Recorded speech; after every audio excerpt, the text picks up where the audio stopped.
ಓಂ ನಮಃ ಶಿವಾಯ. ಸ್ವಾಮಿ ಗುರುಗಜ್ಜ. ನನ್ನೆಲ್ಲ ಪ್ರೀತಿ ವೀಕ್ಷಕರಿಗೆ ಶಿವನ್ ಕನ್ನಡ ಆಧ್ಯಾತ್ಮಿಕ ಚಾನಲ್ಗೆ ಸ್ವಾಗತ. ನಿನ್ನೆ ನಾನು ಶ್ರೀ ವೀರ ಬ್ರಹ್ಮೇಂದ್ರ ಸ್ವಾಮಿಯವರು ತಮ್ಮ ಕಾಲಜ್ಞಾನದಲ್ಲಿ ಭವಿಷ್ಯದಲ್ಲಿ 2024 ಮತ್ತು 24ರ ನಂತರ ಏನೆಲ್ಲ ಭಯಾನಕ ಘಟನೆಗಳು ನಡೆಯುತ್ತವೆ ಈ ಭೂಮಿ ಮೇಲೆ ಅನ್ನೋದನ್ನು ಹೇಳಿದ್ದಾರೆ. ಅದರ ಬಗ್ಗೆ ನಾನು ನಿನ್ನೆ ಒಂದು ವಿಡಿಯೋವನ್ನು ಮಾಡಿದ್ದೇನೆ.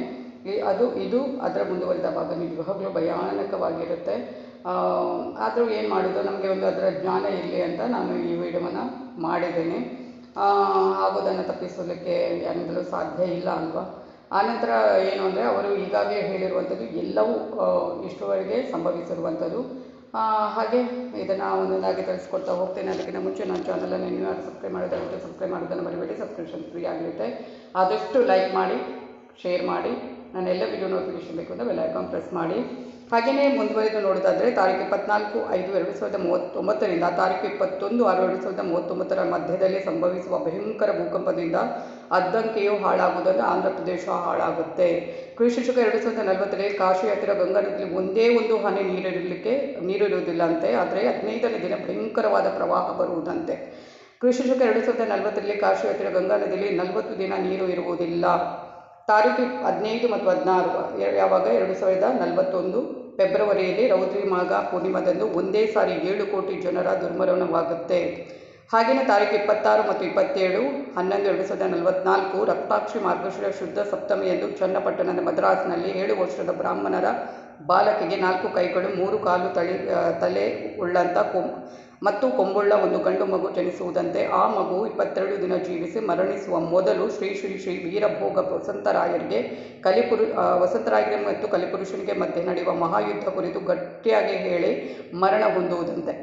ಈ ಯುದ್ಧ ಯಾವಾಗ ನಡೆಯುತ್ತೆ ಅಂದರೆ, ತಾರೀಕು 19/1/2045ರಿಂದ 16/2/2045 ಪ್ರಾರಂಭವಾಗಿ ಯುದ್ಧಗಳು ಪರಿಸಮಾಪ್ತಿ ಕ್ರಿಸ್ತಶಕ 2060ರಲ್ಲಿ ಆಗುವುದಂತೆ. ಹಾಗೆ ಪ್ರಳಯಗಳು ಕ್ರಿಸ್ತಶಕ 2066ರವರೆಗೆ ಮುಗಿಯುತ್ತದಂತೆ.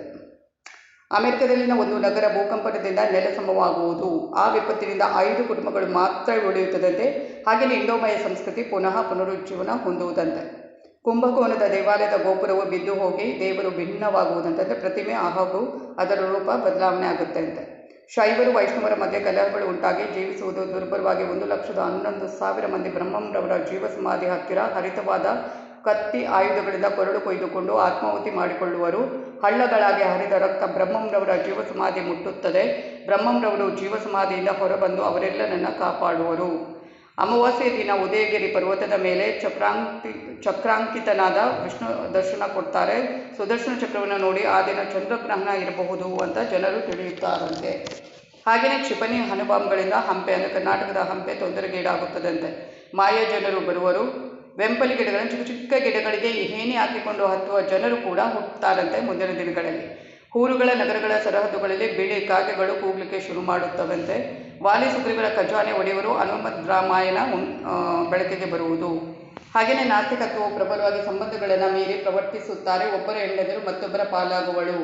5 ವರ್ಷದ ನಾಗಯ್ಯ ವೇದಗಳನ್ನು ಓದುವನು. ಮತ್ತೊಬ್ಬ ಬಾಲಕ ಪ್ರಜೆಗಳಿಗೆ ಭವಿಷ್ಯ ಹೇಳುವನಂತೆ. 5 ವರ್ಷದಲ್ಲೇ ಭಾರತ ದೇಶವು ಛಿದ್ರವಾಗುವುದು. ವಿಂಧ್ಯ ಪರ್ವತದಿಂದ ಸೇತುವೆ ಅಂದರೆ ರಾಮೇಶ್ವರ ಮಧ್ಯೆ ಪ್ರದೇಶಗಳು ಶ್ರೀ ಶ್ರೀ ಶ್ರೀ ವೀರಭೋಗ ವಸಂತರಾಯರ ಆಡಳಿತಕ್ಕೆ ಒಳಪಟ್ಟು ಸಾಮಂತ ರಾಜರ ಆಳ್ವಿಕೆಗೆ ಒಳಪಟ್ಟಿರುತ್ತದಂತೆ.